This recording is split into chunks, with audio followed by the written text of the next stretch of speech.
Bonjour. C'est bien, vous vous êtes assise avant qu'on vous le dise, c'est bien.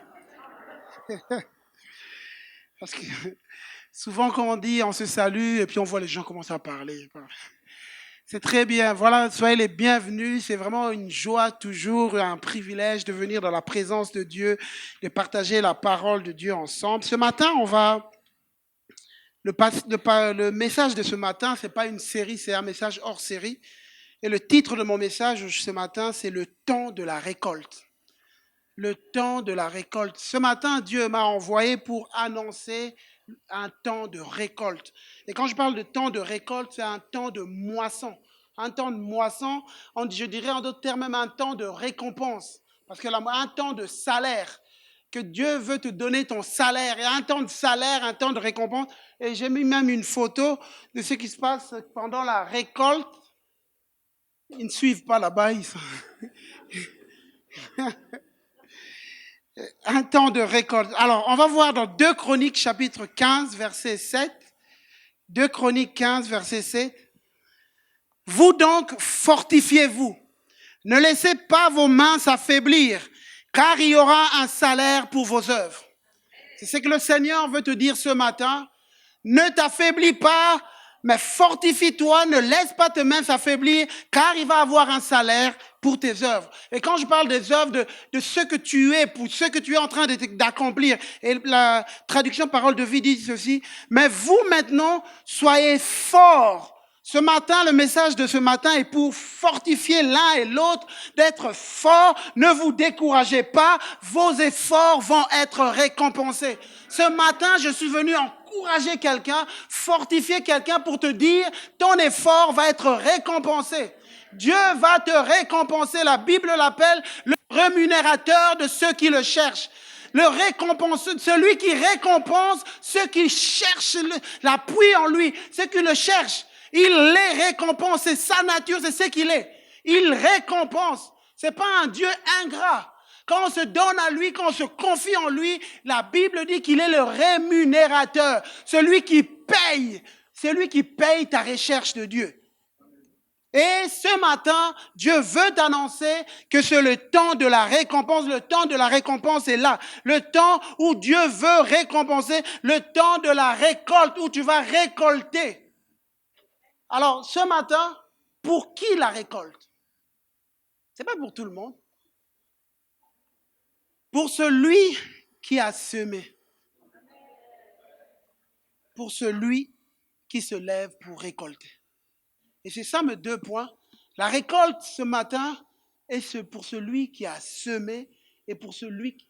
Et on ne s'arrête pas juste à semer, mais celui qui se lève pour récolter. Parce que tu peux avoir semé et qu'au moment de la récolte, tu ne reconnais pas le temps de la récolte et tu ne le vis pas. Pour celui qui a semé, le premier point, pour celui qui a semé Psaume 126, versets 5 à 6, ceux qui sèment avec larmes moissonneront avec chant d'allégresse. Celui qui marche en pleurant quand il porte la sémence revient avec allégresse quand il porte ses gerbes. Tu as sémé la prière. Tu as pleuré. Tu as sémé. Tu n'as encore rien vu, mais tu as sémé la prière, tu as sémé ta vie, tu t'es donné, tu as sémé. Vous savez, ce matin, disons, quand j'ai eu à cœur ce message, quand Dieu me l'a mis à cœur, je dis, mais Seigneur, il y a des gens qui vivent tel problème. Est-ce que ce message est pour eux? Le Seigneur me disait, il faut en parler, il faut le prophétiser, et c'est par la foi qu'on le saisit. Tu as semé la prière, tu as semé le jeûne, tu as semé ta vie, tu t'es donné, tu as semé ta personne. Mais vous savez, il y a une chose qui se passe quand l'agriculteur jette la semence. Quand il jette la semence, il y a quelque chose qui se passe dans la semence, c'est que la semence meurt. Quand il se jette, il y a quelque chose qui se passe. Il y a un moment de mort, il y a un moment d'oubli, il y a un moment où il n'y a rien, il y a un moment de mort. Et Jésus en parle. Jésus en parle dans Jean chapitre 12, verset 24. Il dit, en vérité, je vous le dis, si le grain de blé qui est tombé en terre ne meurt, il reste seul. Mais s'il meurt, il porte beaucoup de fruits. Et alors que nous s'aimons nos vies, alors que il arrive des moments où il semble que Dieu n'a pas répondu. Il semble même que Dieu a oublié votre adresse. Il semble que Dieu ne se souvient pas. Mais j'ai donné, je me suis donné, j'ai s'aimé. Et sache qu'il y a des moments où c'est comme s'il y a quelque chose qui était en train de mourir en toi. Mais Jésus a dit, si le grain qui avait été jeté ne meurt, il ne portera pas de fruits. Mais alors que tu es en train de traverser ce moment de mort, sache qu'il y a une vie derrière ça. Si le grain qui a été jeté ne meurt pas, il restera seul. Mais s'il meurt, s'il traverse un moment de douleur, s'il traverse un moment de mort, il y a une vie qui a derrière. Ce matin, Dieu veut te dire, il y a la vie derrière. Il y a la vie derrière. Et l'image d'un grain de blé, c'est vraiment fort. Parce qu'il y a quelque chose qui se transforme en intérieur. Quand on voit l'image des grains, on prend le grain en lui-même est dur. C'est dur. On ne peut pas donner à quelqu'un pour qu'il en fasse quelque chose parce que c'est dur, ça n'apporte rien. Et des fois, nos vies, on est comme ça. Nos vies en elles-mêmes n'apportent pas de vie à rien. Mais en nous, il y a un potentiel. Il y a un potentiel. Et alors que tu gardes la persévérance, alors que tu continues, tu es là comme un agriculteur qui a semé et qui attend le moment. Alors que tu es là, sache que ce qui est en train de se passer, la mort que tu es en train de vivre, il y a une vie derrière. Et c'est quoi qui est en train de mourir? C'est mon ego qui est en train de mourir. C'est mon assurance en moi-même, l'assurance en moi, où il y a des gens qui veulent tout le temps avoir raison, et puis à un moment, tu traverses des moments d'oubli, et tu apprends à t'oublier, tu apprends. C'est comme si tu étais en train de mourir dans ton ego. C'est comme si tu étais en train de mourir dans ta volonté. Ce que tu veux toujours faire, c'est que tu veux. Il faut que les choses se fassent toujours comme toi tu veux. Et puis à un moment, tu te trouves dans des moments de confusion où ça ne se passe pas comme toi tu l'avais voulu. Et là, il y a quelque chose qui est en train de mourir en moi, parce que la vie est en train de se créer. Il y a la vie. Et j'aime Dieu parce que Dieu, il n'y a rien qui échappe à Dieu. Et il n'y a rien qui échappe pour ceux qui se confient en Dieu. Ceux qui font confiance en Dieu, ceux qui s'appuient sur lui, Dieu travaille. La Bible dit qu'il travaille tout pour emmener notre bien. Il travaille, je lui fais confiance. Et il travaille, il y a la mort qui est en train de venir, mais il y a la vie. Et c'est pour ça l'apôtre Paul, en écrivant aux Corinthiens, va dire ceci. 1 Corinthiens 15, 36. Insensé. Ce que tu sèmes ne reprend point vie s'il ne meurt. Ce que tu donnes, ça ne peut pas reprendre vie s'il ne meurt. Ta vie que tu donnes à Dieu, ça ne peut pas reprendre vie s'il meurt. Si elle meurt. Et peut-être que si tu es ici, tu n'as jamais donné ta vie au Seigneur. J'aimerais te dire, c'est l'occasion. Il ne faut pas faire partie juste de l'Église, mais il faut donner sa vie au Seigneur. Il faut marcher avec lui, donner son cœur, vivre pour lui. Et ce que tu donnes, et l'apôtre Paul est en train de dire, et ce que tu donnes ne peut pas reprendre vie si elle ne meurt. S'il ne meurt. Donc tu ne peux pas vivre la vie s'il n'y a pas eu mort, cette mort-là. La mort de ma volonté, la mort de ce que je veux, la mort. Et c'est ça que Jésus, à un moment, quand il est dans le jardin de Gethsémane, à un moment, il est en train de, Seigneur, est-ce que ça va se faire comme moi je veux? Est-ce que ça va être... Et puis à un moment, il dit, Seigneur, non pas ma volonté, mais la tienne. Ma volonté, quand elle meurt, il y a la vie qui vient. Quand ma volonté meurt, il y a la vie qui vient. Il y a la vie. Et ce matin, peu importe ce que tu traverses, Dieu annonce. Alors que tu as sémé, alors que tu vois, il y a des gens ici qui sont dans cet endroit où vous êtes en train de vivre. C'est comme une mort. Il y a quelque chose. Mais Dieu t'annonce que derrière ça, il y a la vie. Derrière ce que tu vis, il y a la vie. Et j'entendais un homme de Dieu dire ceci. Chaque auteur réclame un autel. Chaque auteur réclame un autel. Il disait, tout homme qui a expérimenté une auteur a présenté une autel. Une autel. Il n'y a pas d'auteur sans autel. Qu'est-ce que je veux dire, autel? Ça veut dire l'autel, vous savez, à l'époque, quand les gens venaient sacrifier, ils sacrifiaient les choses sur l'autel. Et donc, il n'y a pas de hauteur quand il n'y a pas eu de vie sacrifiée, quand il n'y a pas eu de mort. Quand il est mort à ma volonté, mort à ce que je veux, mort quant au péché, mort quant aux mauvaises pensées, mort. C'est pour ça que je dis ce matin que la récolte, le temps de la récolte n'est pas pour tout le monde. Mais Dieu l'annonce pour tout le monde, mais ce n'est pas tout le monde qui le vivra. Parce qu'il faut que tu traverses, que tu acceptes de mourir quant au péché, que tu acceptes de mourir quant aux mauvaises pensées, que tu acceptes de mourir quant aux pensées de vengeance, que tu acceptes, même quand on t'a critiqué, on a dit ceci, je ne me venge. Vous savez, est-ce qu'un mort peut réagir quand on l'insulte? Est-ce qu'un mort peut réagir quand on la critique? Est-ce qu'un mort, non, il ne réagit pas, il ne fait rien. Donc, quelqu'un qui a traversé ce moment de mort, il accepte qu'on le critique, il accepte qu'on le traite mal, il accepte, peu importe, je suis mort en Dieu, je suis mort en Jésus-Christ, et ma vie, ce n'est plus moi qui vis, c'est Christ qui vit en moi, et je continue, qu'on me critique, qu'on dise ces choses, ce n'est plus moi qui vis, c'est Christ qui vit en moi. Est-ce qu'il y a des hommes et des femmes qui peuvent dire c'est ça? Ce n'est plus moi qui vis. Que j'ai raison ou pas, je m'en fous. Que les gens disent, ah non, il dit n'importe quoi, je ne chercherai pas à avoir raison. Il y a des gens qui sont prêts toujours à se défendre, à discuter pour avoir raison. Non, ce n'est plus moi qui vis. C'est Christ qui vit en moi. Passez par ça. Je sèmais ma vie. J'ai décidé de semer. Est-ce que vous permettez que j'enlève?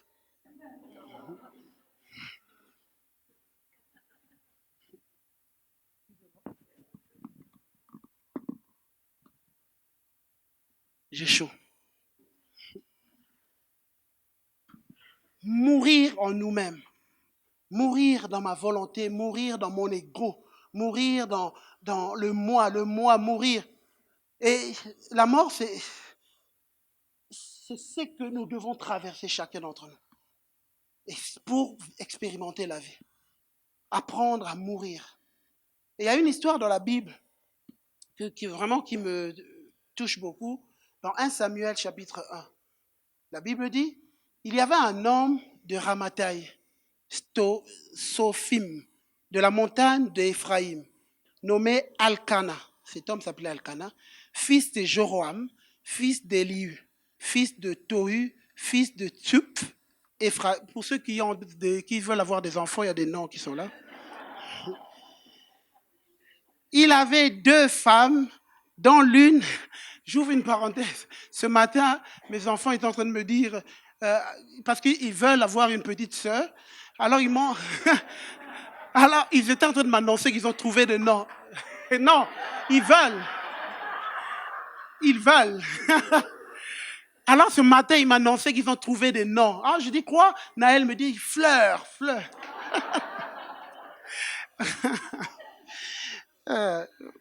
Alors, je continue, on revient.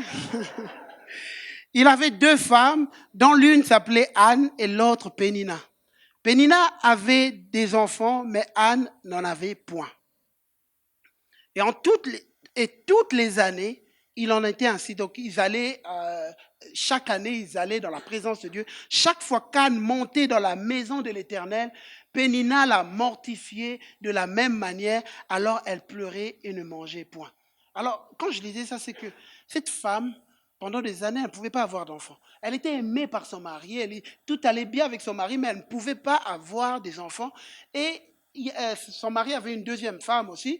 Et la 2e femme avait des enfants et n'arrêtait pas de la critiquer. Et chaque année, ils allaient dans la présence de Dieu et c'était la même chose qui revenait. Et elle allait dans la présence de Dieu en pleurant. Chaque année, elle montait en pleurant et la Bible même dit, elle ne mangeait pas. Alors vous savez, c'est que elle semait chaque jour, chaque année, elle semait des pleurs dans la présence de Dieu. Chaque année, elle semait, elle ne mangeait pas, elle semait le jeûne. Chaque année, elle semait. Chaque année, c'était la même chose, mais elle continuait à aller dans la présence de Dieu. Et peut-être qu'il y a quelqu'un ici, chaque année, tu cherches la présence de Dieu, tu es là constant, mais il y a des choses que tu veux avoir, que tu n'as pas encore vues. Et des années passent comme cette femme, il n'y a rien, mais tu es là, à chaque fois que tu viens dans la présence de Dieu, tu pleures. Mais tu es là, il n'y a rien qui se passe. Et elle continuait chaque année et jusqu'à une année spéciale pour elle.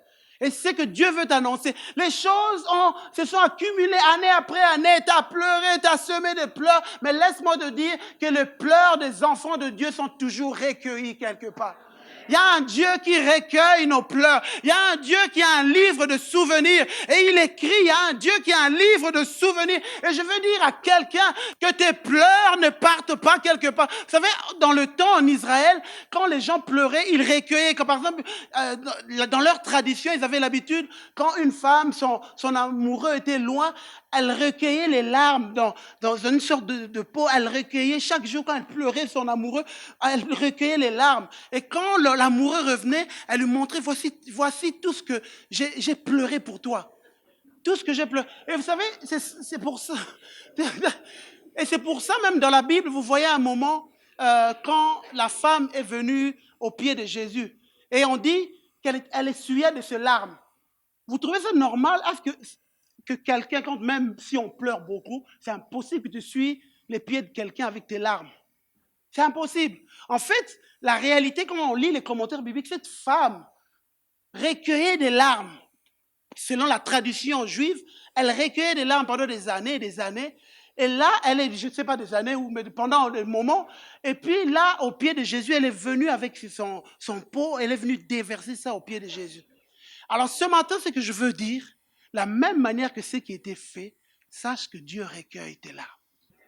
Quand tu pleures dans le secret, tu pleures, il y a des choses qui manquent, Seigneur, tu pleures. Laisse-moi te dire, il y a un Dieu qui recueille tes larmes. Il y a un Dieu qui recueille tes larmes. Et il a fait pareil pour Anne. Et puis un jour, quelque chose se passe. Elle se met chaque jour jusqu'au jour où, quand elle vient dans la présence de Dieu, elle se met à prier. Et l'homme de Dieu, à la fin, va lui dire, Élie reprit la parole et dit, pars en paix et que Dieu d'Israël exauce la prière que tu lui as adressée. Et ce matin, je suis venu dire à quelqu'un que Dieu a exaucé tes prières. Pars en paix. Pars en paix et que Dieu exauce tes prières. Pars en paix. Quitte ce lieu en paix. Quitte ce lieu en paix car Dieu exauce tes prières. Je suis venu dire à quelqu'un que Dieu n'oublie pas, il recueille. Et il a fait, on le voit même dans Acte 10. Acte 10, Corneille raconte. Quand il va quand Pierre, il fait venir Pierre, il dit à Pierre ceci. Corneille lui répondit, il y a 3 jours à peu près, au même moment que maintenant, c'est-à-dire vers 3 heures de l'après-midi, j'étais dans ma maison en train de prier. De prier.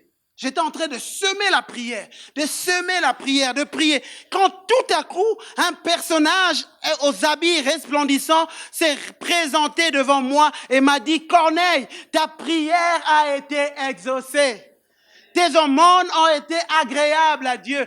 Corneille, tu as passé du temps à prier. Et j'aime parce que quand vous lisez dans Acte 9, vous allez voir, quand on présente Corneille, on dit, c'était un homme qui persévérait dans la prière.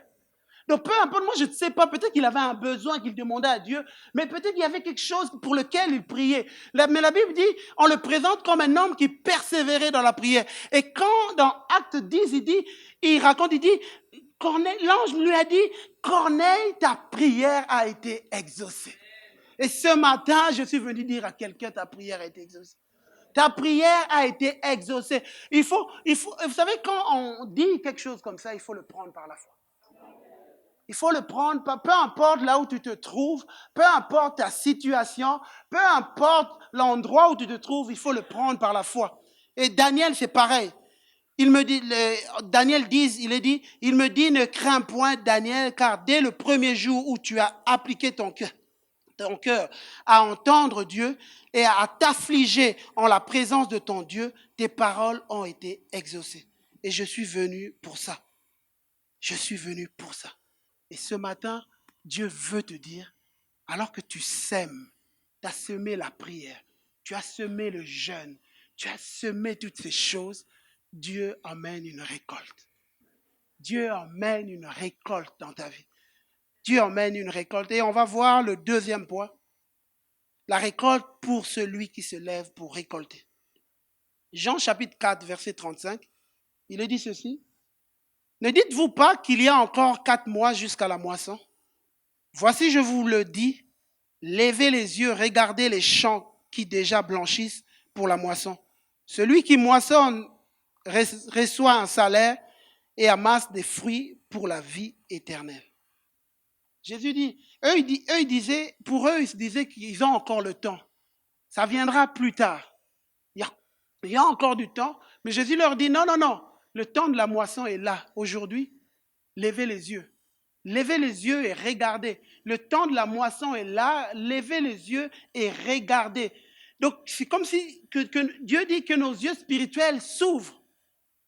Donc, pour moissonner, quand c'est le temps de la moisson, il ne suffit pas juste d'avoir semé. Mais au moment de la récolte, il faut savoir avoir les yeux ouverts. Et ce matin, Dieu me dit qu'il y a nous tous, peu importe l'endroit où tu te trouves, peu importe l'impossibilité dans laquelle tu te trouves, Dieu veut que tes yeux s'ouvrent, que les yeux spirituels s'ouvrent et que tu vois ce que lui veut faire. Et que tu vois. Et ça, c'est quelque chose vraiment d'important. Dieu veut que tu vois. Que tu vois, et c'est ça que Jésus est en train de dire, il faut que vous voyez, que vos yeux, levez les yeux et voyez les champs qui blanchissent déjà. J'ai même mis une image. Levez les yeux, voyez déjà, il y a le champ qui est en train de blanchir. Vois, regarde ce que Dieu est en train. Reconnais les temps dans lesquels tu te trouves. Reconnais les temps dans lesquels tu te trouves. Peu importe là où tu es, peu importe ce que tu vis, reconnais le temps dans lequel tu es en train de vivre. Vous savez, dans la Bible, cette semaine, j'étais en train de lire quand Jésus est apparu à Saul de Tarse. Saul de Tarse, Jésus lui dit, écoute, va à Damas et moi, je vais envoyer quelqu'un pour te dire ce que tu dois faire. Et puis lui décide d'aller. Il arrive à l'endroit, il n'y a rien, on ne lui dit pas ce qu'il doit faire. Premier jour, on ne lui dit rien. Deuxième jour, on ne lui dit rien. Troisième jour, on ne lui dit rien. Et pendant ce jour, il était en jeûne et prière. Il était en train de semer.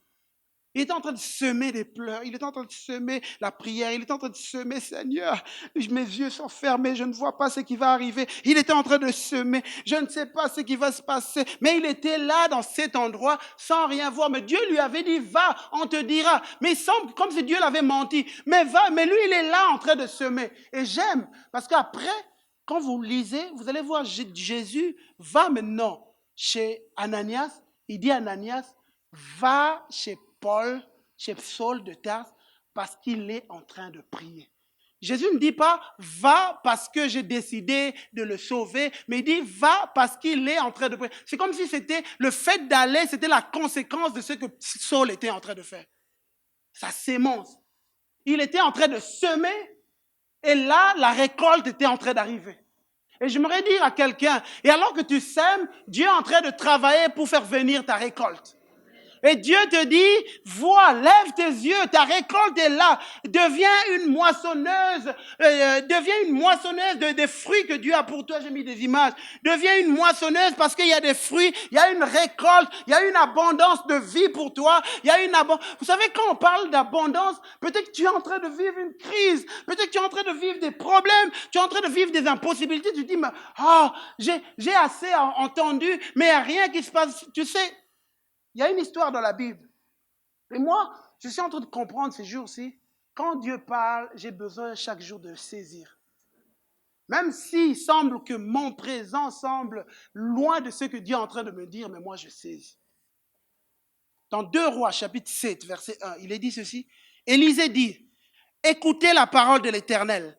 Ainsi parle l'Éternel, demain à 7 heures, on aura une mesure de fleur de farine pour un cycle et 2 mesures d'orge pour un cycle à la porte de Samarie.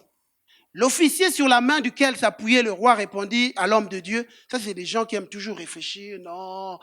Et quand l'Éternel ferait des fenêtres au ciel, pareille chose arriverait-elle? Élisée dit, tu le verras de tes yeux, mais tu n'en mangeras pas. Alors, je vous explique le contexte. En fait, la parole de Dieu arrive dans un temps de désespoir. Il y avait la crise en Israël. Et il y avait tellement une crise que des femmes mangeaient leurs enfants. Pour vous dire que moi, la crise était atroce. Il n'y avait rien. Et puis là, au milieu de cette impossibilité, que quand tu regardais la situation, c'était impossible que ça change en 24 heures. Donc, un homme intelligent aurait dit, bon, on va prier pour que Dieu nous donne du temps pour nous reconstruire, pour remonter. Et l'homme de Dieu arrive, il leur dit, dans 24 heures, les choses vont changer. Dans 24 heures, alors que vous n'avez rien, dans 24 heures, je vous annonce que vous aurez le pain. Il y aura ceci, il y aura ceci. Il annonce. Le gars, lui, donc même si nous, on était à leur place, on aurait dit non, c'est pas possible. 24 heures que ça arrive, mais c'est pas possible. À l'endroit où nous sommes, c'est impossible que demain que ça soit changé. Et il y a des gens ici peut-être qui réfléchissent quand Dieu dit, annonce que c'est le temps de la récolte. Ils disent, non Seigneur, c'est pas à cet endroit où je suis. Non, c'est pas possible. C'est pas possible que ça soit le temps de la récolte. Mais Dieu te dit, c'est le temps de la récolte. C'est le temps de la récolte, il faut le saisir. Il faut le saisir. Et puis j'aime ce qui se passe parce que quand Dieu commence à faire, et eux, ils sont là, l'officier n'y croyait pas, c'est pas possible, ça peut pas arriver. Et puis quand vous lisez quelques versets plus loin, on dit, or il y avait à l'entrée de la ville 4 lépreux. Or il y avait à l'entrée de la ville 4 lépreux. Quand je disais ça, 4 lépreux, des gens qui ont été mis à l'écart, des gens qui sont presque morts. Il n'y a plus rien en eux. Il y a rien à espérer d'eux, mais c'est eux qui vont emmener l'abondance. Et ce matin, Dieu parle à des lépreux qui ont traversé des moments de perte. Des lépreux, ils ont perdu quelque chose. Il y a la dureté de la vie qui est arrivée, mais c'est toi qui vas vivre cette abondance et que tu vas devenir une source de bénédiction. Je suis venu annoncer à quelqu'un que les situations que tu as traversées, mais Dieu va te donner l'abondance, que tu deviendras une source de bénédiction pour d'autres, une source de vie pour d'autres, une source de santé pour d'autres, une source de transformation pour d'autres, parce que tu vas saisir ton moment. Parce que tu vas saisir. Et crois-moi, n'attends pas que ça vienne d'ailleurs. Ça peut venir des lépreux. N'attends pas que ça vienne d'un endroit extraordinaire. Ça peut venir d'un endroit où tu n'y attends pas. Donc l'église, parole d'espoir. Dieu peut te rencontrer, te visiter, te faire vivre quelque chose d'extraordinaire parce qu'il est Dieu. Parce qu'il est Dieu, celui que nous servons, il est au-dessus de tout. La Bible l'appelle l'alpha et l'oméga, le commencement et la fin. L'alpha, celui qui a les clés de la vie. Quand Jean avait sa vision dans Apocalypse, on voit, moi j'aime le livre d'Apocalypse parce que c'est un livre de révélation. C'est un livre qui nous révèle, qui nous apprend à adorer Dieu. Et même quand le livre d'Apocalypse commence, on parle de la révélation de Jésus-Christ. Et à un moment, il dit à Jean, de la part de celui qui est, qui était, qui vient, de la part de cet esprit qui sont devant son trône, de la part de Jésus-Christ, le témoin fidèle, le premier-né des morts, le prince des rois de la terre.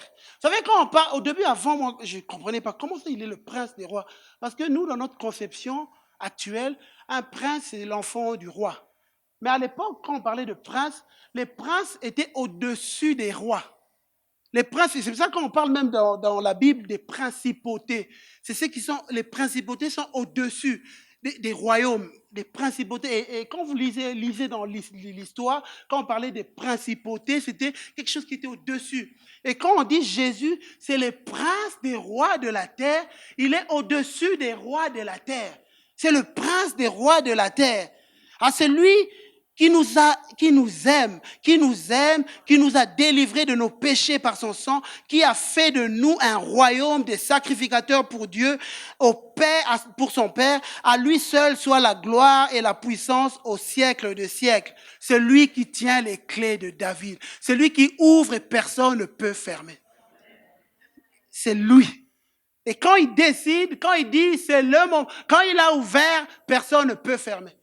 Quand il a fermé, personne ne peut ouvrir. La Bible dit, c'est celui qui tient les clés de la mort. C'est lui qui décide. Il est le Dieu au-dessus de tout. Et je crois, moi, de plus en plus, ces jours-ci, Dieu est en train de me dire, il faut que tu comprennes que tu es la révélation de qui je suis. Ça te permettra de traverser les situations impossibles. Il faut que tu aies la révélation de qui est Dieu, de ce qu'il est. Et je suis allé dans l'Apocalypse, j'étais en train de lire tout ce qu'il est. Et je me disais, waouh, c'est magnifique, tout ce que l'Apocalypse dit de ce qu'il est. La Bible dit, Jean dit, je me retournais pour connaître quelle était la voix qui me parlait. Et après m'être retourné, je vis 7 chandeliers d'or au milieu de 7 chandeliers, quelqu'un qui ressemblait à un fils de l'homme. Jésus, il était au milieu de chandeliers. Et les gens regardent, disent waouh. Et la Bible dit, il était vêtu d'une longue robe, ayant une ceinture d'or sur la poitrine. Sa tête et ses cheveux étaient blancs comme la laine, blanches comme de la neige. Ses yeux étaient comme une flamme de feu. Ses pieds étaient semblables à des lérins ardents, comme s'il était embrasé. C'est mon écriture, je n'arrive pas à lire mon livre.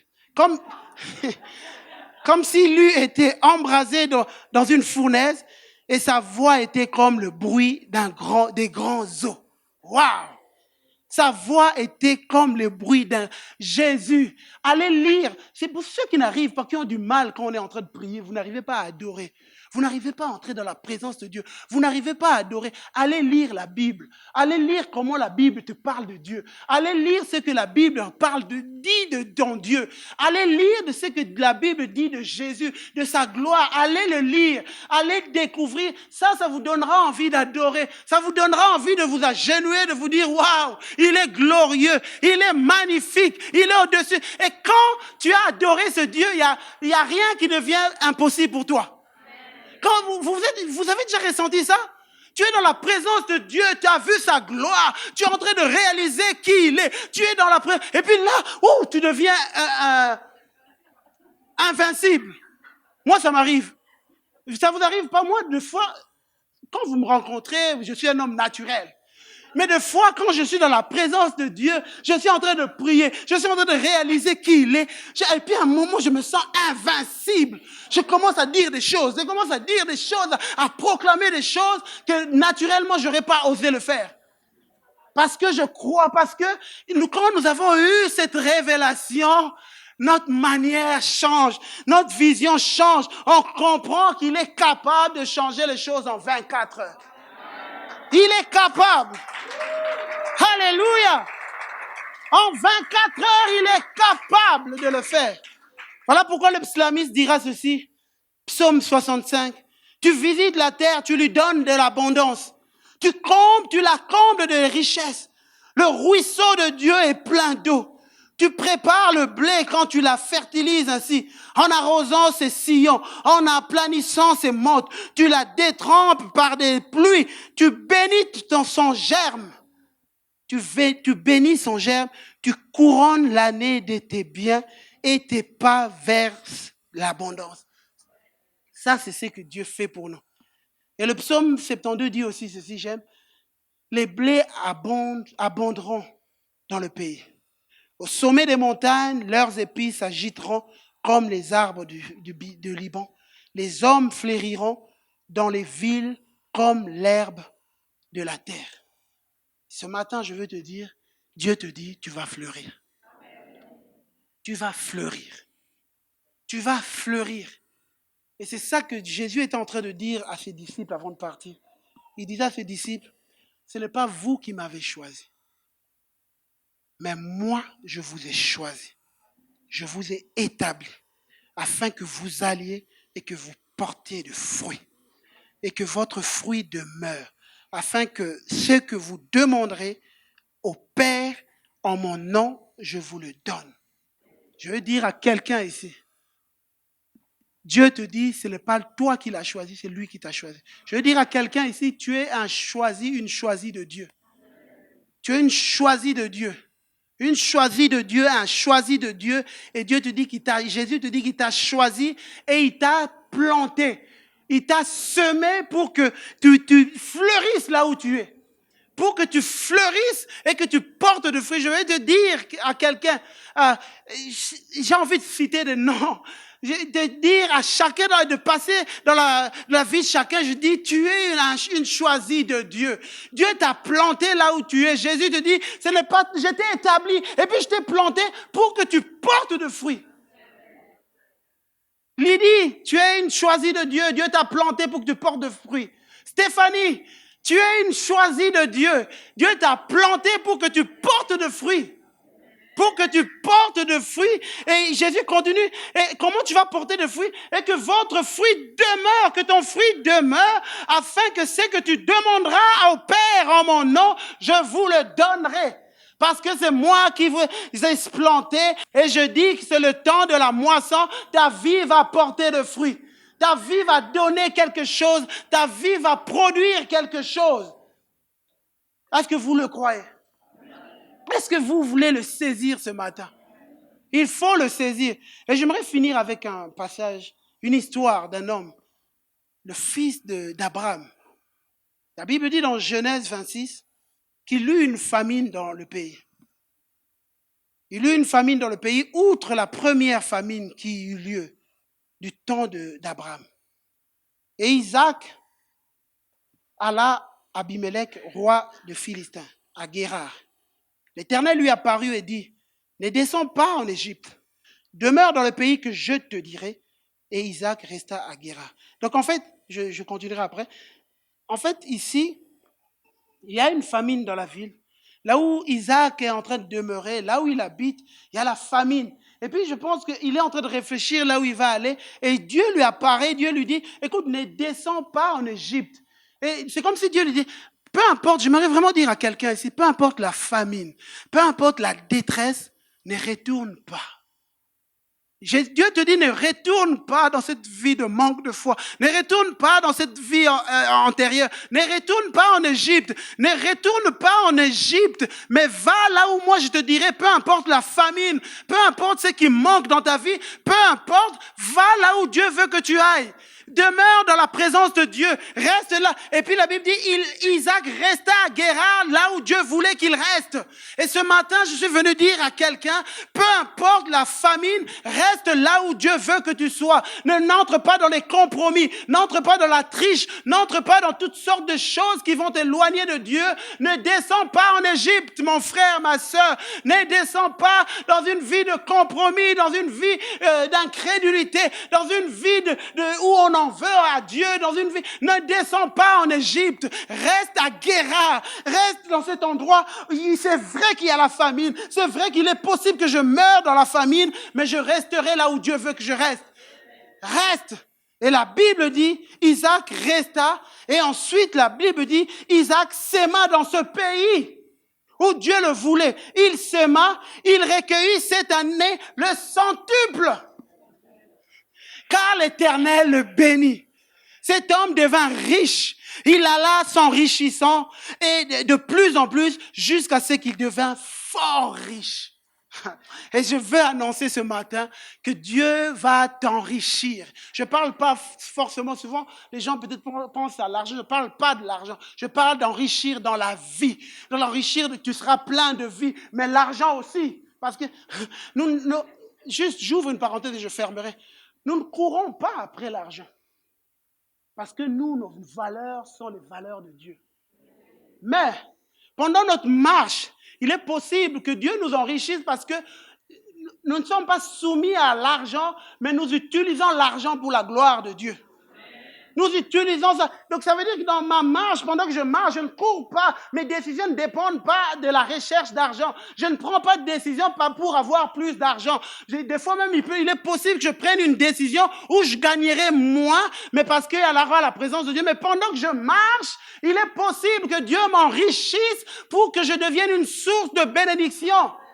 Une source de bénédiction. Il l'a fait pour Abraham, il l'a fait pour Isaac, et il peut le faire. Peu importe, je m'en fous, je marche avec mon Dieu.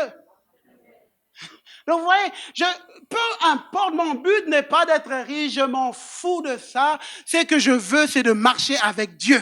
Et Dieu me dit que je vais te donner de l'abondance de vie, l'abondance de grâce, l'abondance de santé, l'abondance. Et ce matin, je suis venu annoncer à quelqu'un la vie d'abondance. Jésus l'a dit, Jean 10, le voleur ne vient que pour dérober et détruire, mais moi je suis venu afin que mes brebis aient la vie en abondance. Et ce matin, Dieu veut t'introduire dans son abondance. Que tu entres dans l'abondance. C'est le temps de la récolte. La récolte pour qui? Pour celui qui sème. S'aimer, je veux s'aimer. S'aimer ma vie. Et les musiciens peuvent se rapprocher. Je veux venir dans la présence de Dieu, je sème ma vie. Je donne ma vie. J'accepte de mourir à moi-même. J'accepte de mourir dans mes volontés, dans mes pensées. J'accepte, Seigneur, mais je sème ça. Je sème, je mets ma vie sur l'autel. Et comme je le disais, le pasteur là qui disait, il n'y a pas de hauteur sans autel. Il n'y a pas de hauteur sans autel. Celui qui veut vivre des hauteurs doit apprendre à mettre sa vie sur l'autel. Apprendre à mettre sa vie sur l'autel. Et ce matin, si tu es là, je crois que nous tous, c'est vraiment nous tous, on doit apprendre à mourir à nous-mêmes. On doit apprendre à venir mettre nos vies sur l'autel. On doit apprendre, chacun d'entre nous, et ça c'est quelque chose qui doit être chaque jour. Chaque jour. Chaque jour, j'apprends à mettre ma vie encore. Et demain, il est possible que la vie que j'avais mis descende encore de l'autel et je viens encore remettre. Je viens encore remettre, Seigneur, je veux chaque jour, je ne veux pas que ça dépende de mes volontés. Ça ne dépend pas de mon ego, Seigneur. Et des fois, tu vas vivre des situations qui vont briser ton ego. Moi, le Seigneur souvent a utilisé mon travail pour des fois briser mon ego. Des fois, tu te sentais agressé, attaqué de toutes parts. Et Dieu te disait, reste calme, ne réagis pas. Et là, tu sentais comme si ton ego était en train de... Toutes les choses. Et puis, c'est jamais fini. Je pourrais vous raconter ma vie, il y a toutes sortes de choses, des situations où tu sentais ton ego être... Mais je pense que derrière ça, il y a la vie. Il y a la vie. Derrière, moi, je veux être cette sémence qui peut-être quand tu vois, ça n'a l'air de rien, mais que cette sémence que Dieu lui-même, Jésus lui-même plante, qui meurt et puis qui se multiplie. Parce que Jésus a dit, si le grain qui est jeté par terre ne meurt, il restera. S'il ne meurt pas, il restera seul. Et il y a des gens, votre vie, vous restez seul, il n'y a pas multiplication parce que tu refuses tout le temps de mourir en toi-même. Il y a tout le temps résistance. Tout le temps je résiste, il y a tout le temps résistance. Et à cause de ça, tu restes, ta vie ne se multiplie pas. Mais ce matin, Dieu te dit, accepte le choix de mourir. Accepte. Et alors que tu l'acceptes, Dieu va multiplier. La vie va exploser. La vie va exploser. Tu vas devenir une source de bénédiction pour tes enfants, gens autour de toi. Toi-même, à un moment, tu vas être effrayé. Waouh! De ce que Dieu est capable de faire de toi. Et ensuite, après avoir vécu ça, apprends à lever tes yeux pour aller prendre la récolte. Ce matin, c'est avec foi, je veux te dire que Dieu est capable de le faire. Dieu est capable de donner vie là où il n'y a pas. Dieu est capable en 24 heures à amener l'abondance là où il y avait la famine. Dieu est capable de le faire. Et ce matin, on va venir dans la présence de croire à ce Dieu d'impossible, venir saisir. Est-ce qu'on peut courber nos têtes, venir dans la présence de Dieu? Alléluia. Alléluia.